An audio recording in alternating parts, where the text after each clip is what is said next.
Welcome to The Investor, a podcast where I, Joel Palafinkel, your host, dives deep into the minds of the world's most influential institutional investors. In each episode, we sit down with an investor to hear about their journeys and how global markets are driving capital allocation. So join us on this journey as we explore these insights. All right, so really excited for my guest today. I've got a good friend of mine, Sabrina Bainbridge. She's an associate director of impact investments at SpringPoint Partners. You know, what I really like about her is she leverages her international impact experience and background in designing incubator programming and support for their impact first impact portfolio.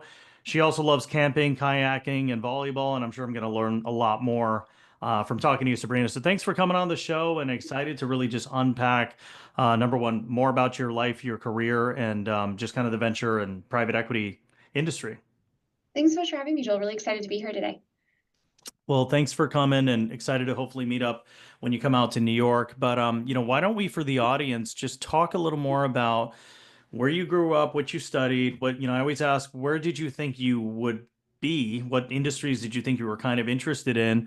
And if it was already being an LP and already being in asset allocation, that's cool.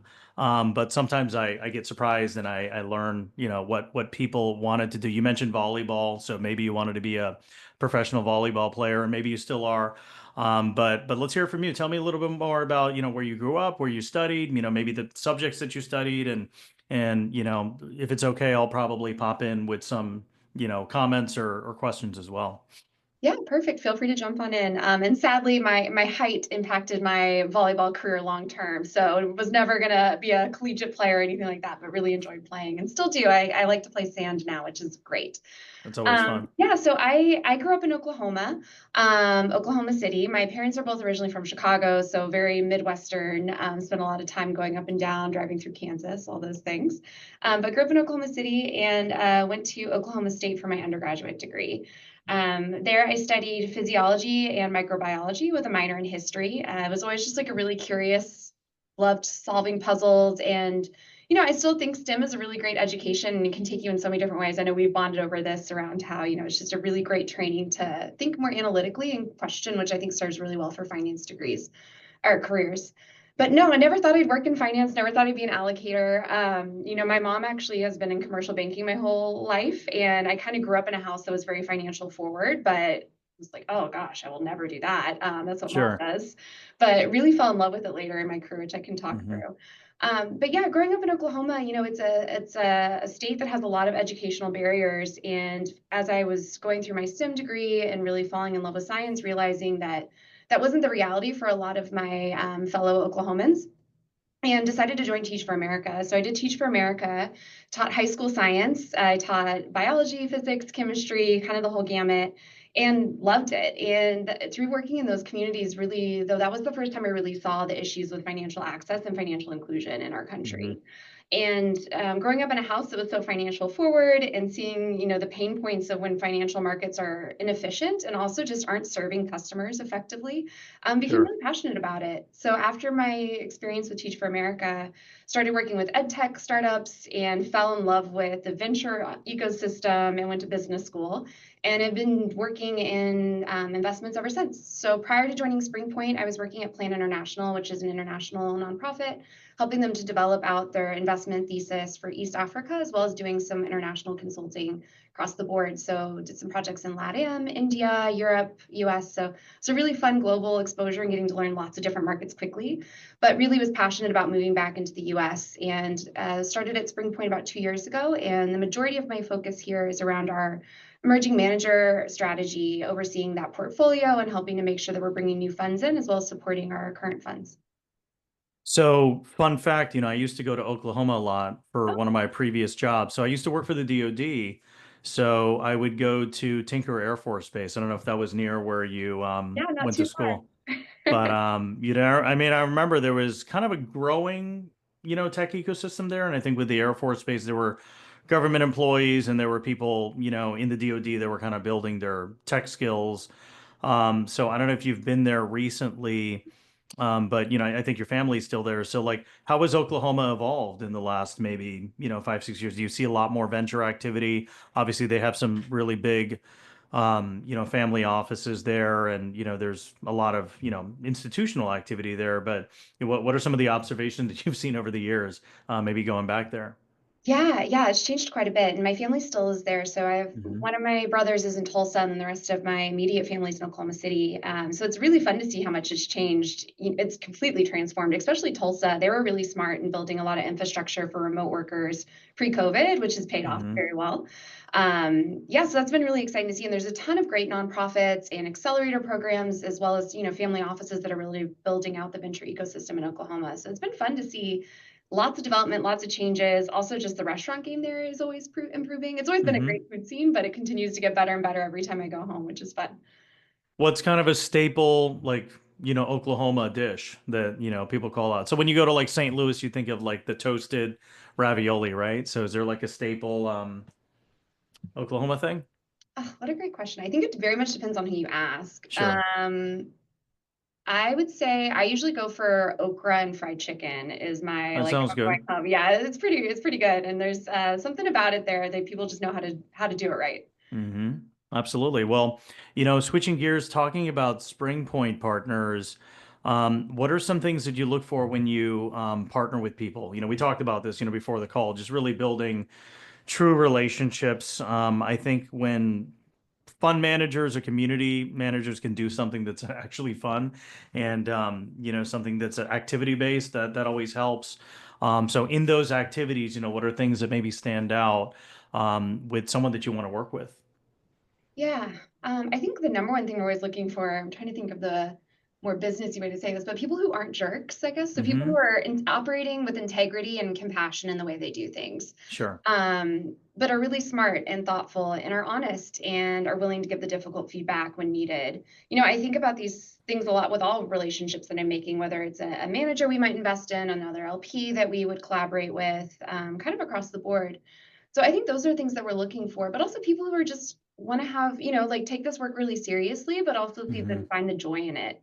We're going to be hopefully together in business for a long time. Like these are multi-decade partnerships. So we want to make sure Sure. that we're both seeing mutual value outside of the checks that we're writing. And can find joy in the work that can be really difficult and challenging. I think we're seeing that right now. It's a very cyclical asset class in particular, especially when you're looking at the venture space. And there's going to be ups and downs. So people that you want to be on that ride with. Yeah, coincidentally, the last couple podcasts and the last couple weeks, I've been talking to a lot of allocators, and a common thread that I'm seeing, I would wonder what your thoughts are around this, but like, a lot of the allocators are looking for managers that are focused on a concentrated approach. If they want diversification, there's so many other assets that they can get access to, right, to kind of mitigate their risk. So they're looking for people that, have heavy conviction, have a concentrated strategy so they can hopefully get outsized returns. But was wondering kind of if that's something that you're also interested in as well, or you do try to balance that out with like some managers that also have a diversified approach as well. Yeah, we have both in the portfolio. Hmm. My preference is for the more concentrated, with the Hmm. caveat of what you're doing around that. There are a Sure. lot of risks with a more concentrated portfolio strategy. So if you're doing that, what is your investment style? How are you Mhm. showing up for your portfolio companies? So those are the things that we'd really dig into in diligence. If you say you're an active investor, I want to see lots of evidence of that. That's through how you Sure. underwrite, like in your memos, when I'm doing reference calls, like do your founders actually know you? How Hmm. active are you? Are you doing the value adds that you say you will? Because otherwise, I think the concentrated portfolio approach is actually really high risk.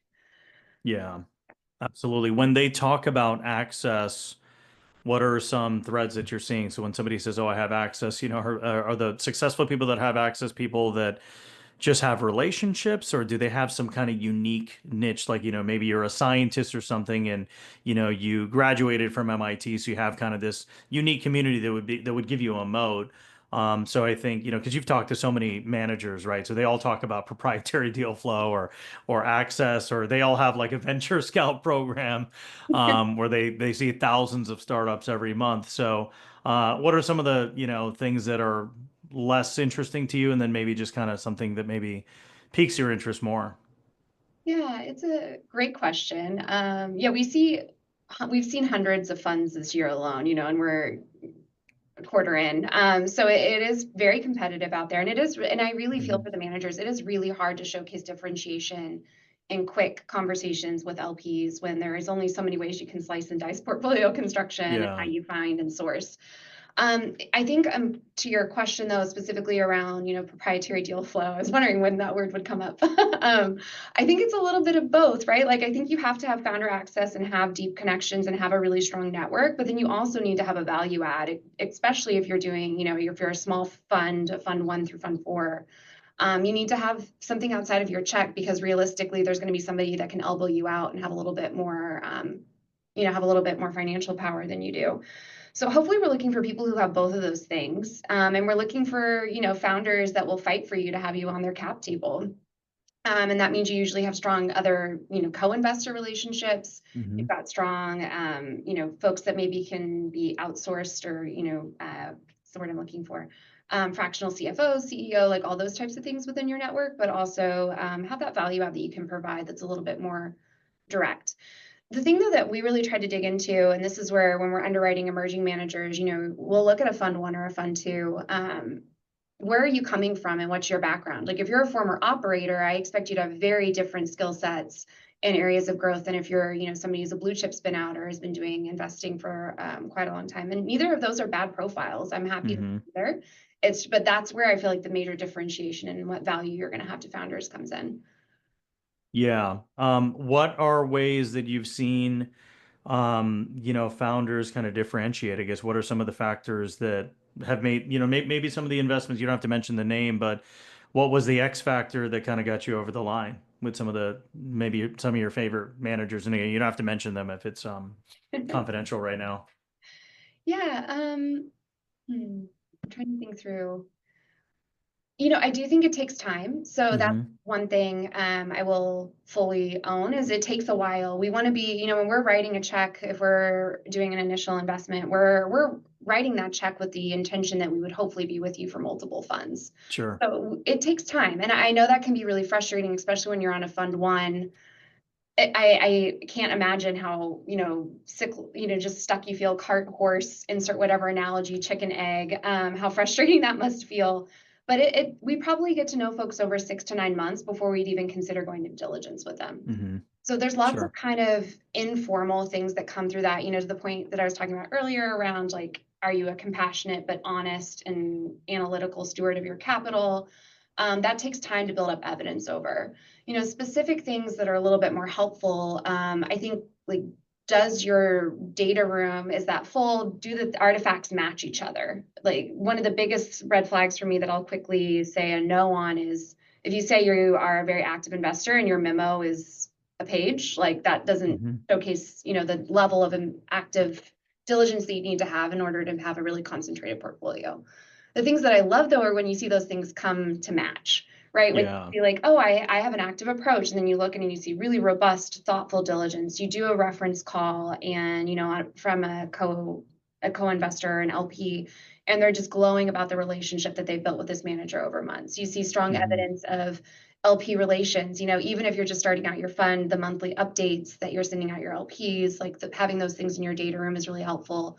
Or adding, I love being added to those. And if people are willing, just see how you're building those relationships with your LPs. I think that's one of the biggest things for us is how are we going to be in business together? So if I'm thinking through like kind of the outside of the normal things, the thing that tips us over is evidence that you want to build a relationship with us and that we can add value to you outside of your check and that you'll also add value back to us because we want to learn from you as well. We actively adapt our technical assistance and our support offerings to our or to our GPs based on the feedback that we get from them. And if we don't have the time or the relationship where you can give me honest feedback and we get to know each Hmm. other, we're never going to get better as LPs. Sure. That's good feedback and advice for LPs as well, right? If we were to kind of give some advice or wisdom to fellow LPs, so I think providing some type of support platforms and systems, whether it's just, manual systems where you're just kind of just spending time with them, or if you have some technology or platforms that you can offer that's maybe extended from what you have, I think that's really huge. And then I think the other piece is just being disciplined to be patient, because to your point, I mean, just getting to know somebody for 6 months, if you, depending on your investment committee and depending on the leadership that's at your firm. There may be people asking you, hey, how come it's been 6 months since you haven't, taken a deal to IC or something like that, right? So, but I think, balancing that with the discipline to take time to make the right investment, I think is a good blend when you're looking at both ends of the spectrum. Yeah. So, And the point you just made too, I think, as a GP, really understanding LP timelines is also really helpful. When you're at hmm that point that you just mentioned around 6 months and things like that, LP timelines are not as agile as how most venture funds run their pipeline. So it yeah. takes a little bit of time, and people are thinking quarterly. So you need to have those conversations and just be patient because it depends on when you're going to get on the IC calendar that are not as frequent as most of the GPs are hmm doing. You talk about the data room. So, what are some other things from the infrastructure standpoint that you look at for like emerging managers, right? So, emerging managers may be using Google Docs. We had a tech partner named Pliancy. They did a really good job. They actually came up with like a due diligence checklist for like the tech stack. And I think they work with more established managers, managers that are probably on like fund three, fund four that have a lot more sophisticated cybersecurity requirements, because they got to go through the DDQ. So, would love to kind of just think about the different flavors of, how you look at the infrastructure, because that obviously is a risk factor as well, right? If someone is using a clunky system, or if they're if they're doing their fund admin in Excel versus having like an actual fund admin, that's also a huge different level of professionalism. There was a fund to fund that shared some advice, I think, a few months ago, and it really stuck with me. So, even if you're an emerging manager, your LPs, when they log into a portal, they need to feel like they're logging into JP Morgan, right? So I think that kind of standard and that level of professionalism, even if you're starting out, that's kind of the reputation and kind of the brand that you're building. So would love to, kind of hear your thoughts on like, just kind of the graduation points, right? You're a fund one, what's kind of like the things that you expect that, don't really shock you. And then now as you're getting to like maybe fund three, it's like, hey, you know what? Maybe you need to have, this level of cyber insurance, or like maybe these type of portals that are a little more institutional grade. Yeah, that's a great question. And I think that goes across lots of things, not even just the data room, but the way we think about things is we have, pretty strong criteria that we want to see at different levels of where the firm should be at. Sure. And we want to make sure that we're holding people accountable to where they can actually be, right? Because all those hmm things you mentioned is like, oh yes, but those are so expensive. I know. And working capital is a real issue for, emerging managers who, for a lot of them, are funding these, bootstrapping these businesses. hmm So that's really challenging. So our goal is always to figure out, what is the level of what they have to be at right now and what is going to actually allow them to have fundraising success and traction with us and with other LPs versus where we want to see them go. And do they have the roadmap in order to get to that long-term plan, right? If I'm talking to somebody, maybe they're in a Google Doc right now or, in Drive, and they've never even heard of some of these things, like if they can't tell me like, oh, once we hit this milestone, we would be purchasing X, that to Sure. me is the bigger red flag. hmm I think there's some creative ways to still make sure you have secure data in more cost-effective ways at those early stages.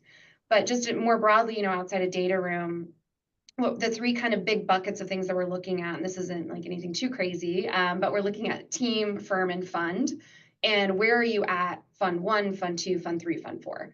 hmm And very, very different levels of things that we're underwriting for those funds. But I don't think it's fair to hold a fund one to the same standard as a fund four if you have an emerging manager or carve out where you're doing this. For Sure. most folks, though, emerging managers is side of desk, most LPs.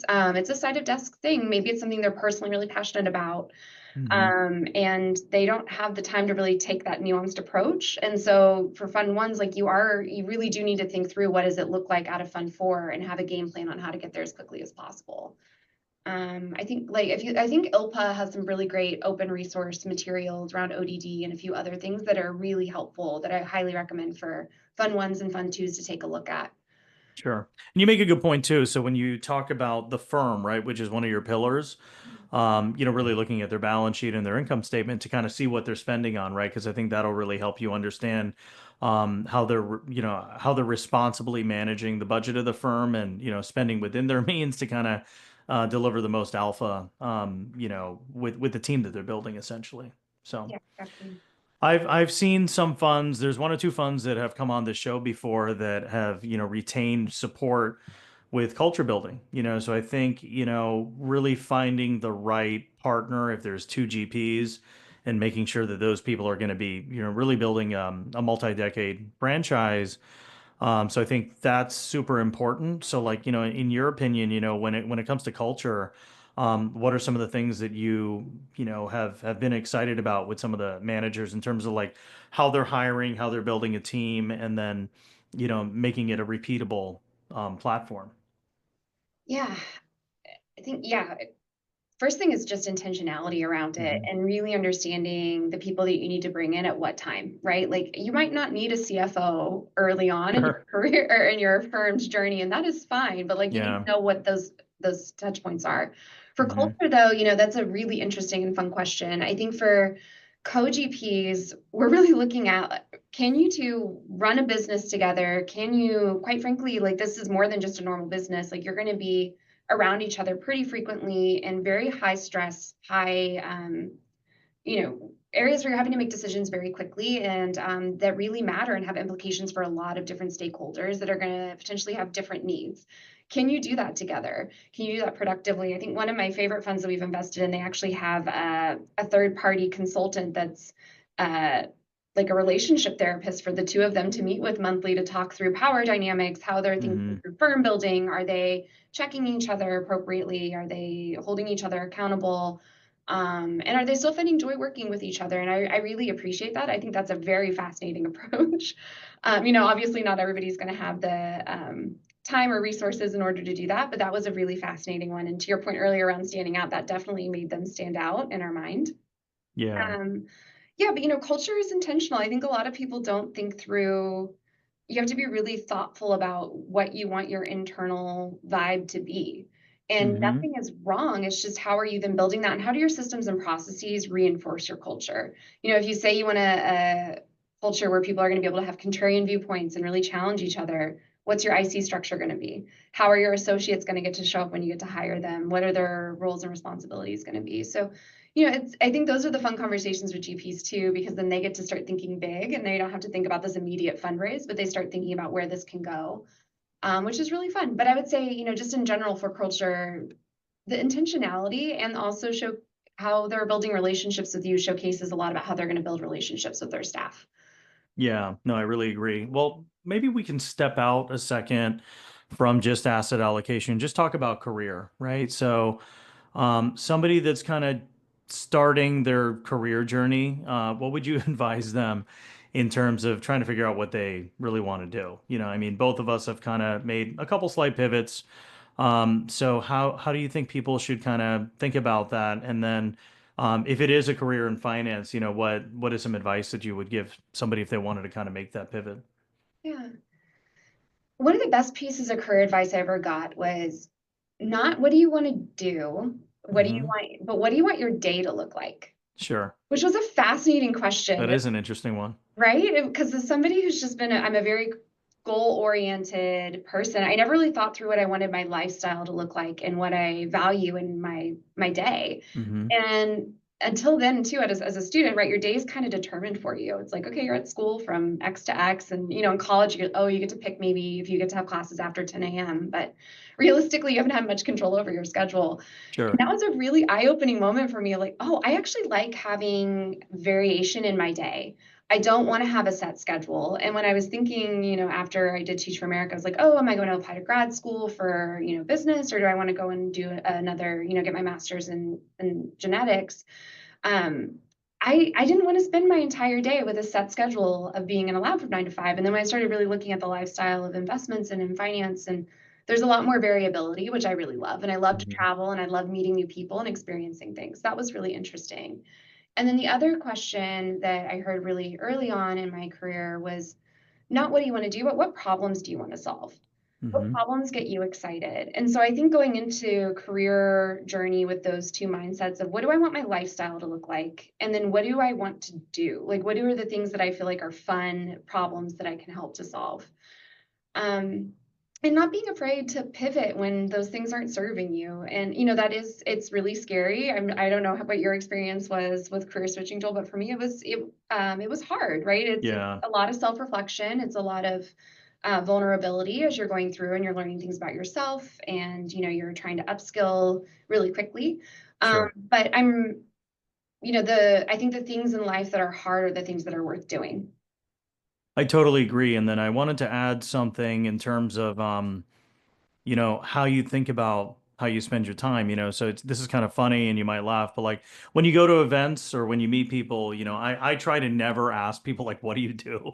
I just kind of, I come up with something else, but that's kind of probably like one of the worst things to say when you first meet somebody. But I saw something in my feed, I think a couple weeks ago, which was like, an alternative is just maybe ask somebody what they really like about what they do or what they really enjoy, because that might be a little bit of a pattern interrupt, and it'll actually have people maybe build more of a closeness to you because they're actually taking a moment to actually reflect on what they really like. And maybe when they do that, they actually realize that they're not doing what they like, and it helps them kind of open more to kind of have something to talk about versus kind of transactionally just saying, "Hey, this is what I do." Well, oh, well, what do you do? And you're kind of like sizing somebody up versus kind of opening up about what you really enjoy doing. So I think that was one piece, which kind of dovetails into what you were saying. And then I want to learn a little more about Teach for America. So tell us a little more about the organization and maybe some things that you learned, kind of working there.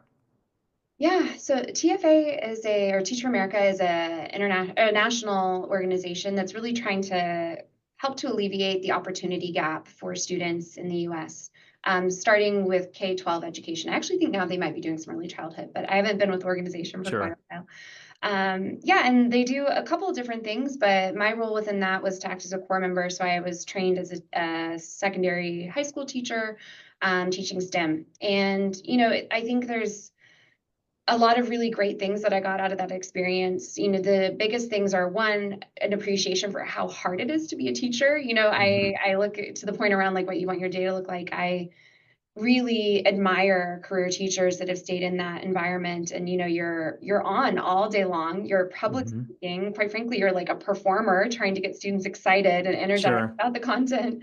And you're doing a lot of work outside of what the students see themselves, so Yeah. it's a lot of really hard work. Teachers are criminally underpaid, and it's the hardest thing I've ever done in my life, and may ever will do. But the things I got out of it were a lot of joy, and I got my worldview challenged. I met a lot of young folks that had lived a very different life from me in a really great way, and just their vulnerability and willingness to share their communities, their families with me, was invaluable and really joyful.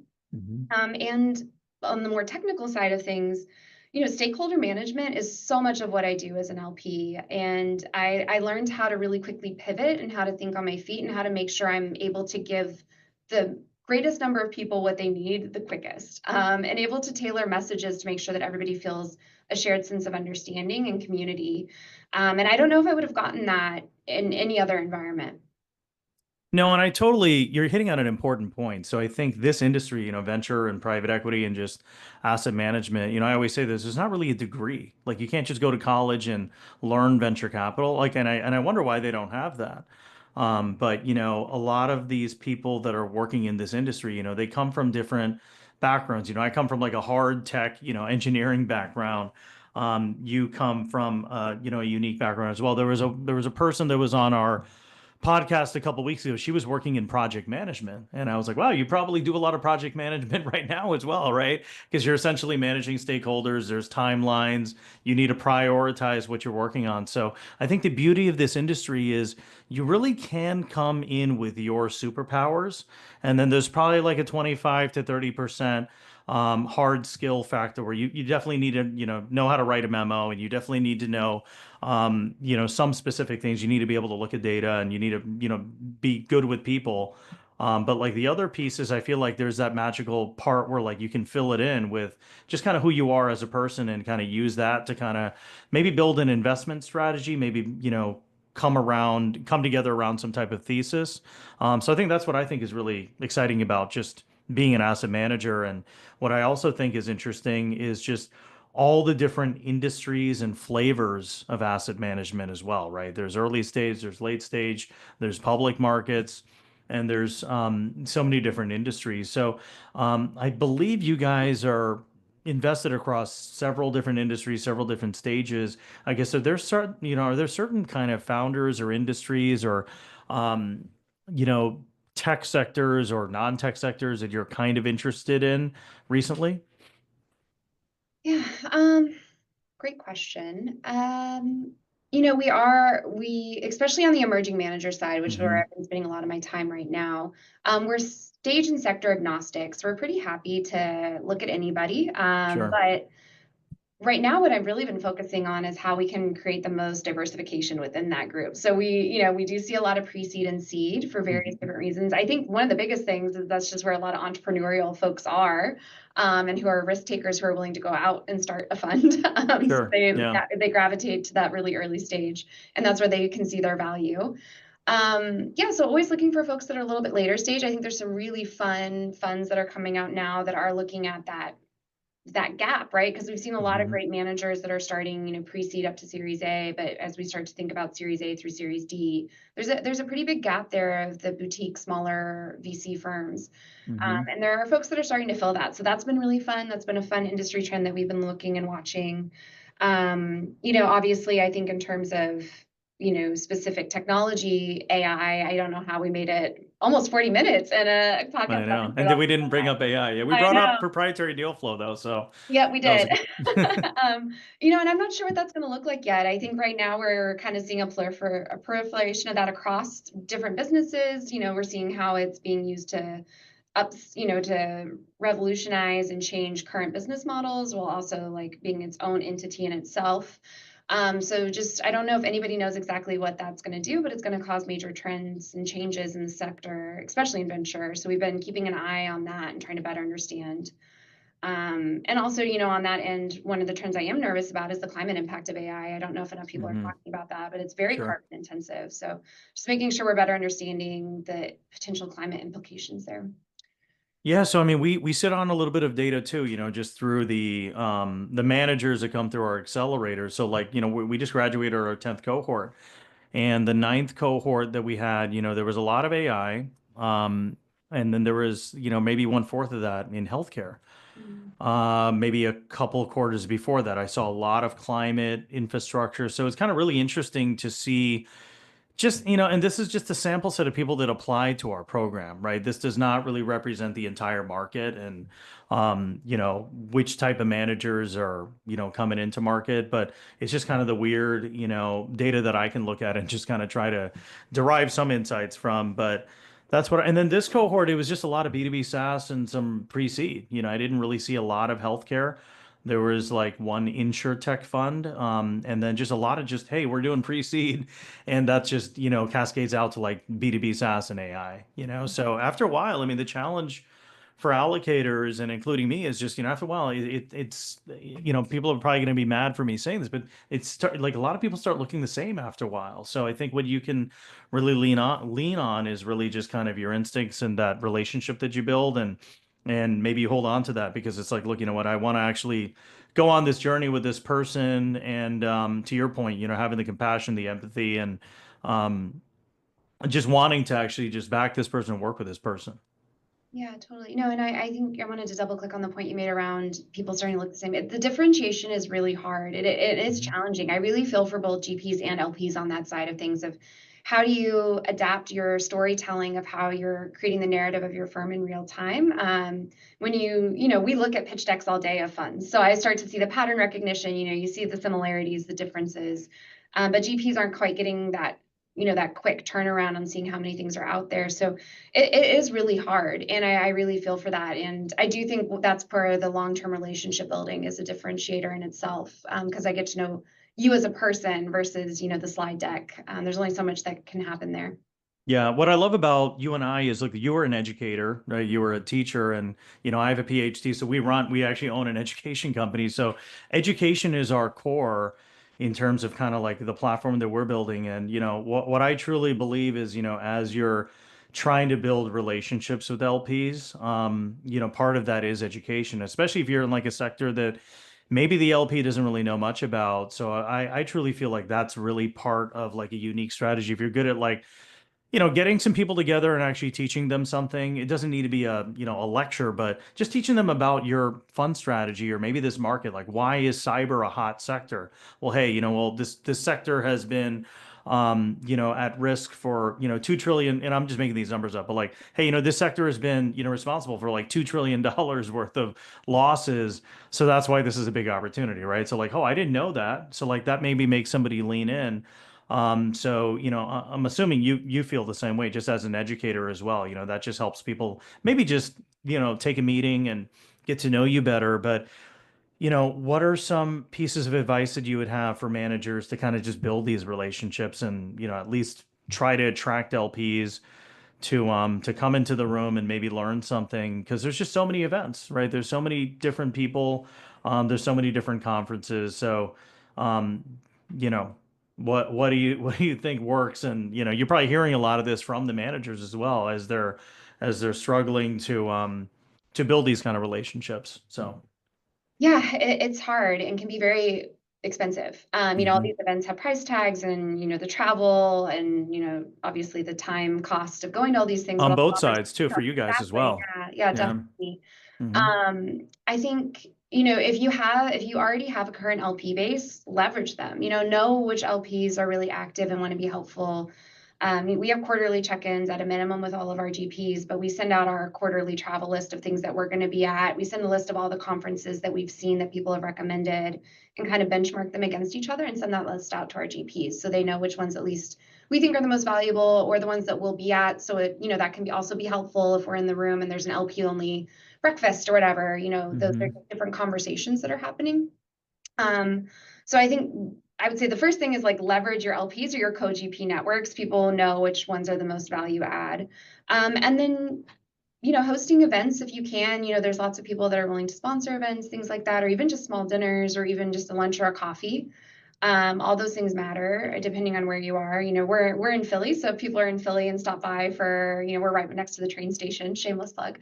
But it's hmm always nice when people stop in. It makes, it's a really nice casual way to get to know people, maybe not in a more pressured, GP LP match type situation. hmm But yeah, I think, don't be afraid to ask. It's people want to be helpful is the thing I've Yeah. noticed the most across all, but especially the emerging manager and in venture, I think as an asset class is very collaborative. So the more you just ask, the more you plug in, the more, podcasts you're listening to, you just pick up little bits and pieces and figure out who your community is, and then you can kind of help to prioritize those things. Yeah, that's helpful. What advice would you give somebody that's getting started, that maybe wants to just, maybe they exited from a tech company and they're trying to figure out if they should start a fund. Where do you think they should start? Yeah. Oh, what a difficult question. Well, maybe to help, and sorry to throw these at you, but like I'd love to maybe to laugh. help, maybe it's like why? It's like, why do you want to start a fund, right? Maybe that's kind of the start, but then from there it's like um, you know, is it worth is it kind of like what you said, right? Is it what you really want to do day to day, right? So, Yeah, I think that's where I would start is do yeah. some just informational interviews with GPs. It is a hmm really hard job. I don't know if how many people realize how it's such a challenging, it's such a rewarding, but such a challenging role to play. And It is. you're stuck between LP and founder constantly. You're on the road a lot. It's a really all-encompassing job. So hmm just making sure that you really want to be on that ride. It's a beautiful thing, and the people who do it well and are really passionate and talented about it are some of the best professionals I've ever met in my life.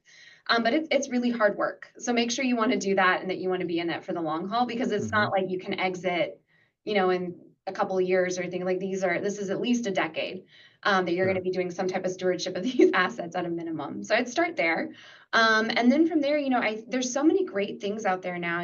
There's, your organization, there's so many ecosystem builders out there that are doing really great work. There's lots of literature, there's podcasts now. So I would just kind of go into absorbing mode and trying to figure out as much consumption that you can find through informational interviews, media, books, all those types of things. But once you kind of get through that stage and you've decided this is the pathway you for sure want to go down, strong portfolio construction and really great storytelling are going to be the things that are going to make you stand out in the current competitive market. You talked about, traveling and, going to events. So, what do you think is the DNA for a good AGM? You probably go to a bunch of AGMs. There's probably some that were maybe disorganized. Maybe there were some that were really, put together really well. So I guess, as far as format, just for managers as they're maybe doing their first AGM, any tips? Should it be a 1 day thing? Should it be I'm assuming you want to make part of it virtual as well. So like maybe some LPs that can't fly in, they can at least dial in. So any like advice on in terms of like the logistics or like the formatting, 2 days, 1 day, half a day, all of the above, whatever whatever you recommend. Yeah, what a great question. And actually, very well timed. We actually just did a write up for one of our GPs asked for it. We're like, oh, this is actually just great for all of our GPs. So we Hmm. did a write up of things that we've seen at AGMs that we loved and that we thought were best practices. I'd say the first thing is just make sure it's your vibe. Like, Hmm. these are very personal things. This is you showcasing something that is a very big part of your life. Like, make sure it fits your personality and the things we were talking about earlier. It's the culture of your firm, right? These are going to look Yeah, very different, and that's okay. And then also know what your goals are for your AGM and where you're at in your fund and your firm life cycle. If you're actively fundraising, this could be a great opportunity to invite external LPs and GPs in for portions. So just like being really thoughtful about the goals and objectives for this AGM this year. And then like don't think through it as one event. I kind of think of through it as multiple. Right, there's sure. your current LP engagement and also doing your fiduciary responsibility of showcasing what you've been doing with capital for the last year. And then there's also if you are taking the network building approach and ecosystem building approach, there's lots of things you can do around that. Sure. I think, the ones that I've seen that have the most successful attendance and engagement usually do some type of happy hour or dinner the evening before, and then have a full day of activities, more formal programming the second day. And then, some people even tack on if you're in a cool location, like one of our funds has a ski trip option on the day after, things like that. If you happen to have some beautiful nature in your backyard, that's always fun. But yeah, so I think kind of make it your own. Make sure it fits the culture of your firm and the brand that you're trying to build, and being really thoughtful about your goals and objectives and making sure at a minimum you're engaging your current LP base, but then how are you building Hmm. out your firm? Sure. And there could be some partitions as well, where like maybe there's a portion for just the existing LPs, just to kind of share some of that more granular performance data that you may not want to present out. Oh, totally. Sorry. Yeah. Yeah, thank you for clarifying. Yeah, those ones Yeah. they've usually done like the morning and afternoon Hmm. for private, Sure. like only within the current LP base. And in the afternoon, they've brought in a few of or in the afternoon, evening founders, and then done an ecosystem building event that's a little bit Sure. broader. Yeah. I've seen also in some of these, I think it's also important to be super transparent in terms of your challenges as well, right? So, I've seen some really great AGMs where like they share kind of like the struggles that they had, some challenges that they had, but then they also showed like pretty much like the Y Combinator founder summary, right? Like you got the highlights and then you got the lowlights, and then hey, this is what you're doing about the lowlights. And then obviously how the performance is doing, and then if you're thinking about like a fund too, maybe that's an interesting point too, like how you're thinking about what maybe the next vintage could look like, and maybe if you're going to stay in this, and that's something to judge too. Are they sticking to the exact same strategy? So I've seen a few managers that had the exact same fund size for fund two, and it's just they're a solo GP, and that's just what works for them, and that's a repeatable model, right? But yeah, I guess what are your thoughts on that in terms of what do you look for when people, or what do you observe when people are kind of starting to talk about the next fund? I'm assuming if it's like, a $20 million fund and then the next fund is like $180 million fund, that might raise a bunch of eyebrows, right? So maybe just some thoughts on how people are communicating the next fund strategy and how they graduate into that. Yeah. There's been it's very different. That we do Hmm. see some funds that are like, this is our target AUM, it's never going to be above X, and this is where our niche is, and this is where we generate alpha, and this is where we feel really comfortable. And that's awesome. Like that's totally Sure. fine. That's great. So those AGMs is like, yep, we're rocking and rolling. We're going to be raising again, doing X, Y, and Z. Maybe they're bringing in another, associate or something like that, but overall, like pretty consistent. I'd say for the majority of emerging managers, especially in the difficult fundraising market, you are seeing, the idea that they're hoping to scale up their AUM as the fund grows. Um, and with that, we're pretty active, so we have lots of conversations with our GPs. So hopefully we're able to provide feedback and thoughts on that. I don't have a problem, obviously major jumps up in AUM. I have concerns about that, but if it seems Hmm. like you're scaling and your firm is growing, that to me makes a lot of sense. Yeah. The questions that I then add on to that are, what are you thinking about ownership, initial ownership versus terminal, and then what's your follow-on strategy? Is that materially changing, or are you doing the same strategy just with more checks, like, more Hmm. investments, or are you actually changing and playing with those things? And if so, why? And, for a lot of people, it might be that's actually what they were intending to do in the first place. And 2023 was really brutal. And so now they're hitting, trying to make sure that they're hitting their current AUM where they wanted to be.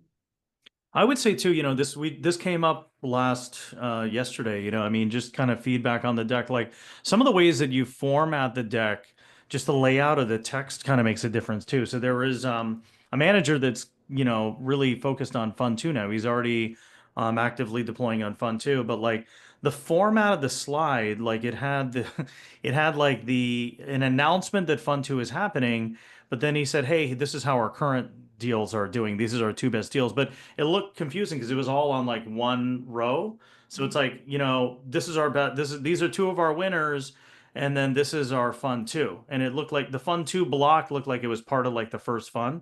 So I think just some basic things like that in terms of like just laying out the information, that's something that I learned could just be a quick win in terms of just tweaking how people are like looking at the deck. So I don't know if you had any instances where you coach somebody on just kind of the layout of how they, provided their messaging or like maybe the formatting of the deck. Team sometimes is a big one too, because there's like, 10 advisors on one slide. And it gets confusing, like who's the actual, team members versus venture partners. I don't know if you have any nuggets of wisdom on just kind of collateral and like just things that work and things that could be confusing. The first piece of advice I have is making sure the important information is up front. The number of times you have to dig to figure out what's the fund size is pretty shocking. So, make Hmm. sure that those really important hallmark numbers that are going to be the most critical to LPs are easily available and are in early on in the deck. Um, yeah, I'd say just like general advice is think through who's your audience. You've got folks that have looked through lots of decks. They might be looking through 10, 15 today. What are the questions that they want to be able to answer quickly? And then once you've piqued their interest, what are the things then you draw them in with? And go through with that mindset when you're designing. Yeah, and being really clear, especially if you are on a later fund, being really clear about what is the current ask and then what is the firm's performance, to your point, Joel, is really important. Better understanding like, oh, are you currently investing out of this fund, or is it, Hmm. those types of things. I think that's probably like the biggest piece. The other thing is if you have venture partners, make sure you're really understanding how they're evaluating their track record in their portfolio. A lot of the companies they probably angel invested in are in some of the LPs funds. So just making sure that Hmm. you're keeping an eye on all those types of small details because people will, like dig into those hopefully if they're really Sure. reviewing. One other thing that I noticed in the last cohort was there was a couple funds that actually were able to showcase some DPI, coming into fund two. And then there was a couple conversations that I had with a couple managers that had an option to put some darts on the board. And I was just like, look, do what you need to do. But I think, look, if you can showcase a couple, even a small decimal point or two on DPI, it's definitely worth showcasing. And, it's definitely worth kind of, being able to put those darts on the board because other people are, right? So I think, I don't know if you've been seeing that as well, but like some people are really trying to show that they're able to return money to their investors, even in the earlier stages as well. Even if they got a couple wins on their portfolio construction, not only trying to shoot for that, but also just call that out, right? Half of it is really just communicating it. So I don't know if you've been seeing any managers in the early stage that have been kind of showcasing that, and if so, what are your thoughts on that?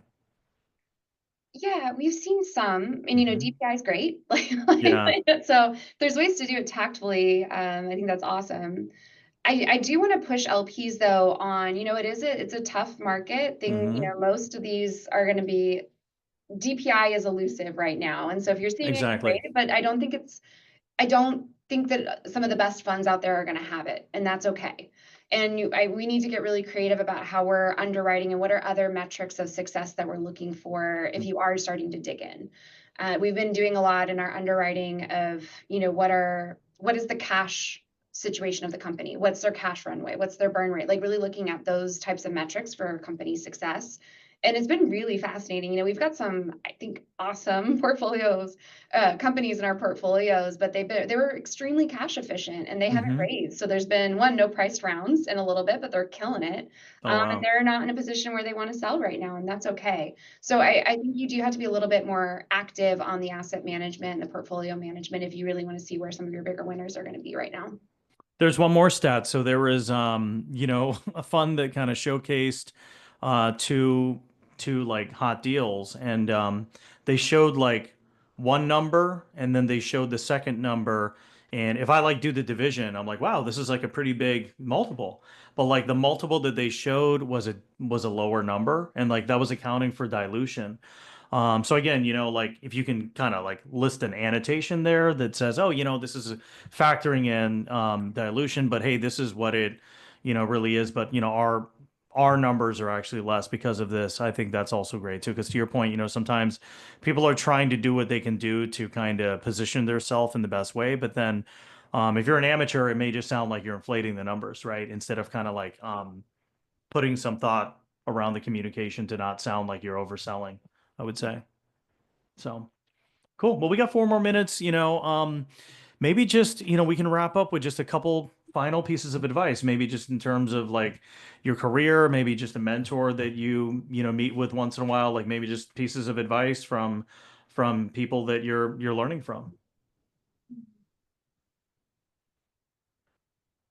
I've had the honor of having a lot of really great mentors and coaches throughout my career. And, actually, I think that might be just one of the biggest pieces of advice I have, Hmm. especially Yeah. for women that are wanting to work in this asset classes. Find your allies, your coaches that are going to amplify you and, talk you up when you're not in the room. I think that's like a really big piece of career advice for really anyone. Hmm. It makes a huge difference. But I am really lucky. My CIO right now, Margot Kane, she's absolutely fantastic, mentor, coach, boss, and I really get a lot of value from working with her. And the biggest piece of advice that I've gotten from her is just honesty is kindness. So being really clear, and this I think goes for anybody who's allocating, or investing if you're a GP and LP, being really clear and firm on what you want to say and like making sure that you're articulating where you're at in your processes and your systems. And then also just something else that she told me really early on in starting at SpringPoint, which I love, and also is how I like to show up in the work, is just trying to figure out how you can be helpful to people. It's a collaborative asset class, and these relationships are really long. And also, you just get to know people in different ways when you're creating mutual value for each other, and it helps to build stronger relationships. So, build relationships. Say what you need to say in a kind and thoughtful way, and being clearly articulate on it, and find great people who will help to empower you. Well, hey Sabrina, this was amazing. Thanks for taking all the time out to share everything about your journey and about how we can all be better investors. And you've got great mentors, so happy to take away all those nuggets for my own learning. And I know the community really appreciates it. So thanks for all that you do, and I appreciate the friendship as well. Yeah, right back at you, Joel. Thank you for all the ecosystem building that you're doing. It's just such a great joy to be part of this. And thanks so much for the time. Yeah, thank you.